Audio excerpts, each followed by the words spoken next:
안녕하세요. 유튜브 사연 채널 구독자 여러분. 저는 30대 초반에 결혼한 지 이제 막 7개월 차를 향해 가고 있는 세대이자 새 며느리입니다.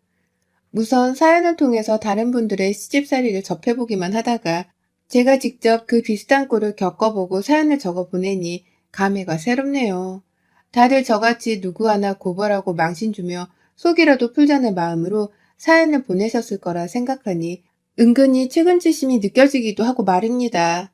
바로 사연을 시작해보자면 저희 남편은 위로 형이 두 분 계십니다.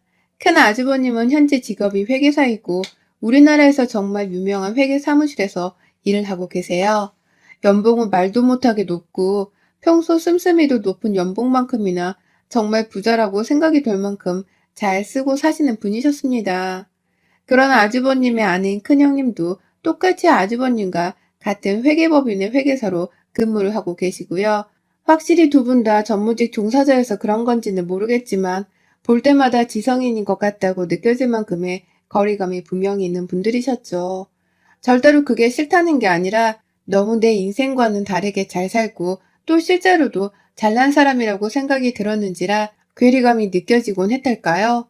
반면에 저희 둘째 아주버님은 큰 아주버님과는 달리 상당히 학력도 떨어지시고 직업적인 위치에 있어서도 절대로 더 나은 인생을 산다고 말할 수 없는 처지셨습니다. 저에게는 제 인생이 아닌 남의 인생인지라 다들 무슨 일을 하면서 어떻게 살든지 말든지 큰 상관이 없었는데 작은 아주버님께서는 큰 아주버님과의 인생을 매번 비교를 해대면서 위축되어 하셨을 만큼 스스로 느끼시기에도 많이 모자란다고 생각을 하셨던 것 같아요. 실제 하는 일은 동사무소에서 근무를 하는 공무원이었는데 늘 스스로가 훨 못났다고 생각을 하곤 했죠. 큰아주버님 옆에서는 직장 얘기도 제대로 못하시고 돈 얘기도 함부로 하지를 않으셨고요. 큰아주버님이 요새 회사에서 무슨 일을 하고 또 연봉이 올랐네 마네 하는 문제로 시부모님께 자랑을 하기라도 하면 작은 아주버님은 늘상 입을 꾹 다물고는 옆에 있던 작은 형님의 눈치를 살피다가 자리를 피하곤 했습니다. 여기까지 말씀을 드리면 누가 봐도 잘났다고 자랑을 많이 하는 큰 아주버님이 문제이고 위축되는 작은 아주버님이 피해자인 것 같죠? 하지만 아니에요. 집안의 분위기를 이렇게 겉으로 드러나는 조건으로만 따지면서 기죽이게 하고 또 기가 죽게 만드는 사람은 바로 다름 아닌 저희 시어머니셨습니다. 큰아주버님네는 애초에 일이 바쁘다는 핑계 그리고 시부모님께 용돈을 많이 드리고 있다는 이유를 들먹이면서 시댁을 잘 찾아오지 않으셨어요. 큰형님은 제사를 지내는 명절마다 해외여행을 간다며 오시질 않았고 큰 아주버님도 그런 형님을 따라서 늘 함께 해외로 나가곤 했습니다. 그러다 보니 저희 시댁에서는 큰며느리 역할을 자처하는 것이 바로 저희 작은 형님이 되셨고요. 저는 막내 며느리였는지라 더 얼굴을 자주 볼 수 있던 작은 형님의 말씀을 잘 따르면서 지내왔죠. 애초에 큰형님께서는 바쁘다고 연락도 잘 안 되시는 분이었기 때문에 피차 불필요한 연락을 바라거나 하려고는 하진 않았습니다. 각자 서로에게 부담을 줄여 하면서 살지 않는 분위기였죠. 그게 제가 결혼 초에 느꼈던 우리 시댁 모습이었고요. 그런데 지난 7개월 동안 이런 제 생각에는 아주 많은 변화가 있었어요. 제가 직접 보고 겪은 시어머니와 작은 형님의 관계 때문에 매번 피말려 하다가 눈치를 챈 것이죠. 시어머니가 작은 형님을 아주 많이 싫어한다는 것을 말입니다. 명절뿐만 아니라 시어머니는 큰며느리한테서 제대로 대접을 받지 못하는 시어머니 대접을 받아보겠다면서 작은 형님과 저를 유독 많이 불러대셨어요. 큰형님은 바쁘다면서 애초에 연락을 할 생각도 안 하시고는 저나 작은 형님껜 니들 집에 와라 라고 하면서 수시로 불러대셨죠. 저야 뭐 평범한 회사원이 남편 따라 결혼해서는 주부로 살고 있었는지라 그리고 결혼한 지 얼마 되지도 않았는지라 싫어도 싫다고 할 수 없이 빠릿하게 시댁을 찾아갔습니다.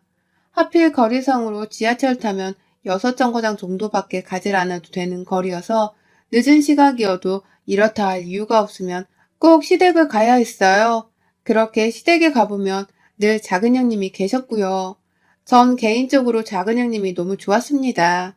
저희 연애하던 시절에 작은 아주버님이 밖에서 조촐히 밥을 사주셨었는데 그때 말씀하는 거며 행동하는 거며 참 교양이 있고 얌전한 분이시라고 생각을 했어요. 작은 아주버님이 일하며 힘든 문제로 속상해 하셨을 때에도 형님께서는 무슨 장군님 마냥 씩씩하게 괜찮다고 다 별일 아니라며 다독여 주려고 하셨고 또 저한테는 윗사람이라고 대접을 받으려 하거나 텃세를 부리기보다는 오히려 가족이 되어서 기쁘다며 진심으로 좋아해주고 또 많은 걸 챙겨주려 하셨어요. 그 후 시댁에 인사를 드리러 갈 때 그리고 신혼집으로 이삿짐을 나를 때에도 작은 형님은 가까이에 살고 있다는 이유로 찾아와 아무 대가도 바라지 않고 도와주셨습니다. 작은 형님도 저와 같이 주부로 지내는 분이셨는데요. 그냥 결혼하기 전이나 후에나 저에게는 보통의 여동생이 마냥 따뜻하게 잘 대해주셨어요. 그러니 저도 시댁에 가면 가장 친근하고 반가운 사람이 제 남편보다도 작은 형님이었을 정도였답니다. 하지만 이런 형님이 시댁에 가면 참 많이 어둡고 또 차갑게 보이곤 했어요. 바로 옆에서 한마디 한마디 신경을 거슬리게 하며 누가 들어도 기분 나쁠 만한 소리를 해대는 시어머니 때문이었습니다. 애초에 시아버지는 집안일에 관심도 없고 며느리들이 많으니 알아서 책임지고 챙기라며 시어머니께 모든 걸 맡기는 편이셨어요. 그래서 집안에서 무슨 제사를 지내거나 시어른 생일이 있을 때 약속을 잡거나 일을 시키는 건 시어머니셨는데요. 어머님은 참 그놈의 큰며느리 칭찬을 입에 달고 살면서 작은 형님과 꼭 비교를 하시더라고요. 이를테면 큰형님이 일 때문에 시아버지 생신날에 시댁에 오지 않으셨는데 그때 돈 50만 원을 보내셨나 보더라고요. 그러면 어머님은 작은 형님을 보면서 아유 얘는 자주 안 찾아봐도 얼마나 이쁘니. 돈을 이렇게 턱 줄 줄 알고 말이야. 며느리가 살가봤자 소용이 없어. 돈도 안 주는데 살갑게 대해봤자 뭐해. 라면서 말씀하셨어요. 며느리 짓을 안 해도 되니 차라리 돈이나 주라는 식이었습니다. 제3자인 저도 황당했지만 작은 형님은 오죽 황당하고 섭섭하셨겠어요. 생신상 차린다고 미리 불려와서 저보다도 먼저 시댁에서 미역국을 끓이고 생신 케이크까지 준비한 게 다 작은 형님이었어요. 그러다 제가 눈치 없는 척을 하면서 어머님, 그래도 작은 형님이 이거 상까지 다 차려내시고 이거 케이크도 형님이 잘 아는 곳에서 주문 제작까지 해서 준비해 온 거예요. 이런 정성이 또 어딨어요. 라고 말씀을 드렸더니 어머님은 저까지 싸잡아서는 말씀하셨죠.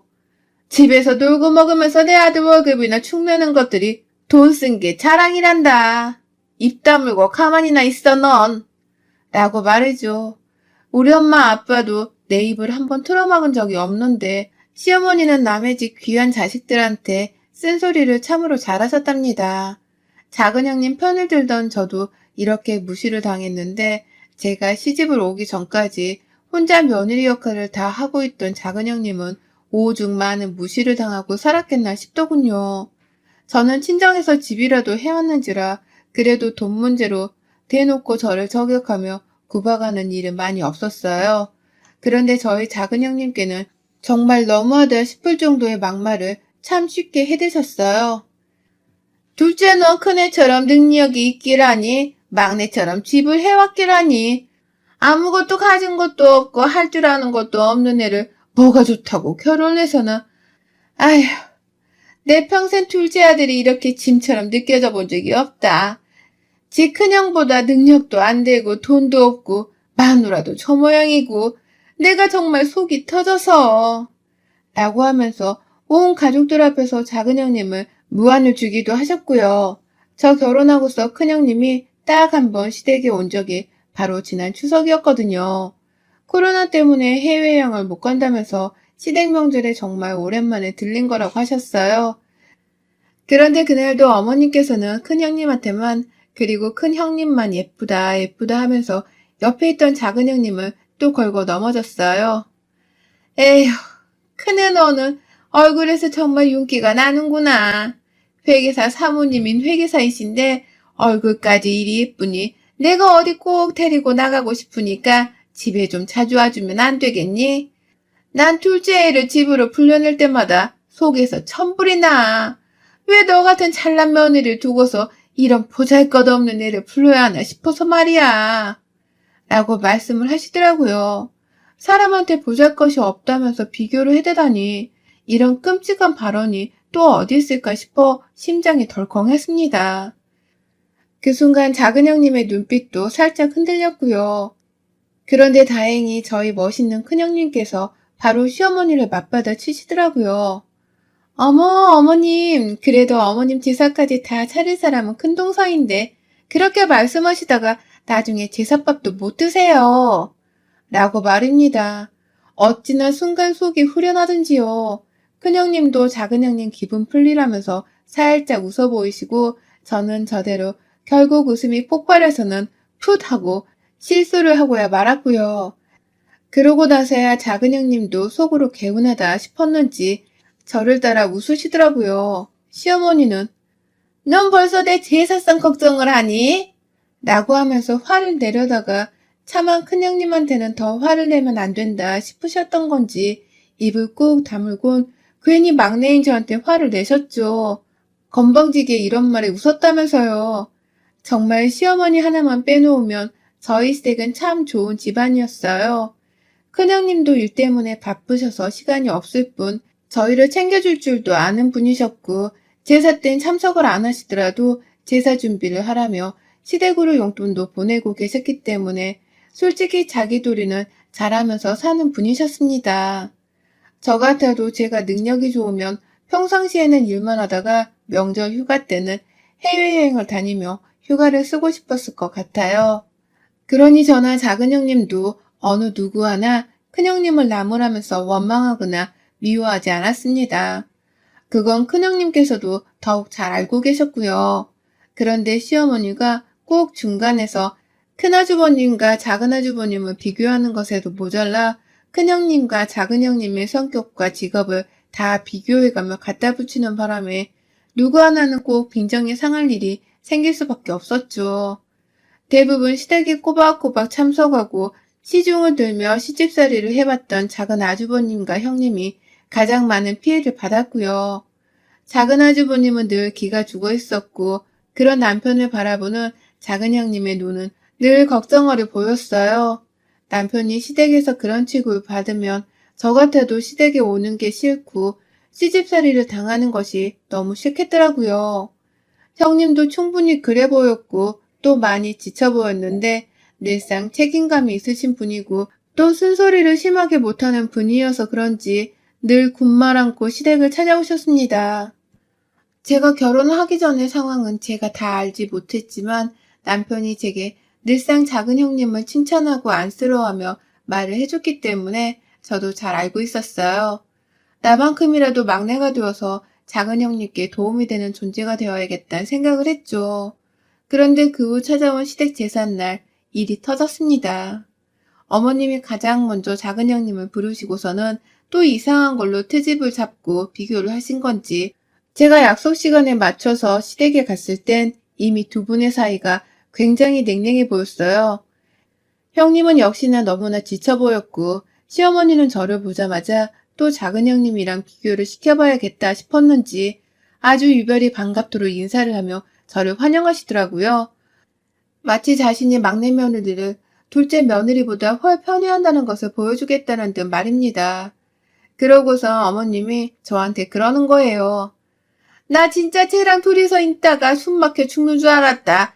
얘가 잘난 것도 없어. 그렇다고 어디 윗사람한테 싱글벙글 웃으며 아부를 부릴 줄도 몰라. 저거 진짜 내가 시어머니 안 해줬으면 밖에서 누구한테 며느리 대접을 받고 살았을까. 라고 말입니다. 또다시 형님을 향해 쓴소리를 이유 없이 뱉어내는데 이번엔 제가 다 화가 나더라고요. 애써 기분 좋게 시댁에 도착을 했더니만 어머님이란 사람은 며느리들을 비교는 하려고 하고 말입니다. 형님 눈치를 살폈다가 제 눈에 막 울려고 하는 듯 보이는 형님의 표정이 포착이 된 순간 전 정말 정의의 사도가 된 마냥 시어머니께 바로 한 말씀을 올렸어요. 진짜 못 들어주겠네요. 라고 말이죠. 시어머니는 어리 빠진 듯 저한테 뭐라 그랬냐고 눈을 껌뻑껌뻑 하셨고요. 방 안에 계시던 시아버지까지 나오셔서는 왜 며느리들이 소란이냐며 급기야 뭣도 모른 채 한 소리를 딱 해대는데 저는 아랑곳하지 않는 채 어머니께 재차 말씀드렸어요. 어른이면 어른답게 행동하고 말을 뱉으세요. 그 나이 먹도록 말 안나 쓸모있게 하시지도 못하고 그게 뭡니까? 저희 부모님이 이런 시댁인 줄 알았으면 절대로 저 집해주고 시집 안 보내셨어요. 어디 할 짓이 없어서 남의 집 딸들을 어머님이 감히 비교하시는 거예요? 뭐 비교할 게 있다고 자꾸 둘이든 셋이든 모아놓기만 하면 비교를 해대시냐고요. 라고 말이죠. 어느새 저는 감정이 너무 격해져서 시어머니께 언성 비슷한 수준으로 목소리를 내지르고 있었고 작은 형님은 이러다 싸움을 크게 날까 싶었는지 저를 뒤에서 감싸 안으며 말리시더라고요. 나 괜찮아, 동서. 나 괜찮아, 무시해. 그래야 속 편해. 라고 말이죠. 그 말을 들으니 더 울컥하더라고요. 그간 형님은 분명 힘드셨을 텐데 그 말을 다 그냥 무시하면서 어떻게든 괜찮아지려고 노력을 하고 있었단 생각을 하니 말입니다. 그런데 앞에서 시어머니가 그 말을 듣고서는 꼭지가 도셔선 더 큰 목소리로 저와 형님께 삿대질을 해드셨어요. 무시해? 무시해? 야, 너 지금 뭐라고 했어? 네가 내 말을 무시한다고? 속이 편해? 내가 확 그 속을 뒤집어줘야 정신 차리지? 라고 하면서 급기야 저와 형님의 어깨를 쳐가면서 좀 더 위협적으로 행동을 하셨고 그러는 와중에 제가 진정하세요, 어머님. 이 정도로 저희가 혼날 짓을 한 게 아니잖아요. 왜 때리세요? 라고 하면서 시어머니를 말리려 드는데 시어머니가 형님을 향해서 집을 나가라고 고래고래 소리를 지르셨어요. 집해온 막내 며느리가 질투났지? 그래서 네가 멋모르고 시집온 막내 앞에서 내 욕을 실컷 해서는 이런 소리를 하게 만든 거지? 하여튼 넌 정말 우리 집에 물을 더럽히는 재주가 있다니까? 뭐 잘난 것도 없는 년이 내 아들 옆에 꼭 붙어서는 저리 지 혼자 잘났다는 듯이 눈도 껌뻑 안 하고 너 하나 때문에 내가 막내 며느리랑 언성까지 높이고 이게 뭐 하는 짓이냐고! 라고 말입니다. 그 와중에도 제가 아니라 둘째 형님을 탓하면서 둘째 형님께만 막 욕을 퍼부려 하시는데 제가 다 형님께 미안해지고 죄스러워지는 기분이었어요. 시아버지는 주변에 맴돌며 자꾸 누구한테 욕을 하시려 하는 건지 여자들을 째려보고만 있고 그래서 막내인 저라도 어떻게든 다시 이 상황을 정리하고서는 어머님을 말리려고 하는데 그때 둘째 형님이 반격에 나서셨어요. 매번 어머님 말씀을 듣고만 있던 형님이 저까지 휘말리며 이 싸움에 가담을 하자 드디어 행동에 나서신 겁니다. 그만 좀 하세요. 친정 보잘것없다고 무시하는 것도 정도껏 하셔야지. 아까 동서 말 못 들으셨어요? 어른이면 어른답게 좀 구세요. 철없는 애마냥 생각 없이 뱉어내지 마시고요. 라며 시어머니께 눈을 뒤집은 채로 달려드는데 어머님이 속으로 많이 놀란 건지 꽤 충격을 받은 듯 보였어요. 그리고는 뭐라 말을 해야겠다 싶어 닥치라고 소리를 치시는데 그 순간 형님이 어머님의 뺨을 내리쳤습니다. 정말 한순간에 일어난 일이었어요. 무슨 배구 선수 김연경님 마냥 손을 천장까지 들어 올렸다가 시어머니 얼굴에 아주 강력하게 날려치는데 저까지 놀래선 그 자리에 얼어붙고야 말았어요. 시어머니는 당연히 뺨을 맞고선 더 이상 아무 소리도 내지 못하셨고 오히려 만만해하던 둘째 며느리한테서 뺨을 쳐맞았다는 것이 충격 그 자체였는지 급기야 그 자리에서 눈물을 보이고 마셨습니다. 너 라면서 끝까지 자존심은 챙기겠다고 말을 해대는데 서러움과 충격이 더 컸는지 대성통곡을 하시더라고요. 너가 어떻게 시어머니 뺨을, 내가 이럴 줄 알았어. 너 이런 년인 줄 알았어. 라고 하면서 서럽고 아프다고 뺨을 부여잡고서는 엉엉 우는데요. 형님이 한 대 더 맞아야 정신을 차리겠냐고 손을 한 번 더 드니까 아니야, 나 이제 안 해. 그러니까 때리지 마. 라고 하면서 벌벌 떨면서 형님의 다리를 붙잡고선 무릎을 꿇으시더라고요. 아까 그 소리치던 태세는 어디로 내빼고선 이제는 형님께 또 얻어맞을까 싶어서 벌벌 떨며 무릎을 꿇은 채로 형님을 올려다보는 그 모습이 얼마나 치졸하고 간사해 보였는지 모릅니다. 저런 여자 속에서 나온 아들이 내 남편이라고 생각을 하니 구역질이 나올 정도였어요. 그날 결국 형님은 시어머니의 사과를 받지도 않고서 제 안부를 묻고 제가 괜찮은지에 대해서 걱정을 하다가 저를 친히 데리고 시댁을 나섰어요. 천만 다행이게도 제사 음식 준비를 하느라 오후 일찍부터 시댁에 간 거라 작은 아주버님과 저희 남편은 없었거든요. 그런데 며느리들이 집안을 한바탕 해주고 나서는 결국 제사도 없던 것이 되어버렸답니다. 형님은 집 가는 내내 몇 년 묵은 채증이 풀린다는 듯이 아휴 개운하다. 동서가 먼저 화내준 덕분에 나도 그냥 한바탕 질러버렸네. 아휴 후련해. 라면서 짤막한 웃음을 지어 보였어요. 전 다 느껴지더라고요. 형님이 진짜로 시어머니의 뺨을 갈기고 난 후 무지 개운해하고 계시다는 걸 말입니다. 시어머니는 도대체 왜 그렇게 입을 나불나불 거려서는 가만히 있어도 며느리 밥을 얻어먹고 사실 텐데 그리 초를 쳐서 며느리한테 뺨까지 얻어맞았는지 그 속에서 얼마나 천불이 나고 있을지 안 봐도 뻔하네요. 남은 거라곤 바빠서 얼굴도 보기 힘든 우리 큰형님 뿐인데 우리 큰형님은 절대로 시어머니를 작은 형님처럼 사소한 것까지 깍듯하게 모시지 못할 거라는 걸 잘 알아서 그런지 시어머님이 벌써부터 불쌍하고 안타까워지네요. 둘째 형님의 말씀을 들어보니 아니나 다를까 정과는 달리 꼬리를 내리고서는 그날 미안했다며 대신 사과 문자를 해오셨다고 해요. 그러니 제사 못 지낸 걸 다시 지내자는 말까지 덧붙였어요. 그 문자의 형님은 전화도 아니고 문자로 띡 사과를 하면 다해요. 제사는 알아서 지내세요. 못난 둘째 며느리는 이제 없다 생각하시고 라며 답을 하셨다고 해요. 그리고 전 우리 형님이 시어머니보다는 100배, 1000배 더 좋기 때문에 형님 말씀만 들으면서 옆에 꼭 붙어 있으려 합니다. 형님이 시댁에 간다고 하면 가겠지만 형님이 안 가신다고 하면 저도 따라 안 갈 거예요. 그렇게 해서라도 시어머니가 며느리들이 소중하다는 걸 아신다면 다행이겠고요. 여러분들의 생각은 댓글로 남겨주세요. 오늘도 시청해 주셔서 정말 감사합니다.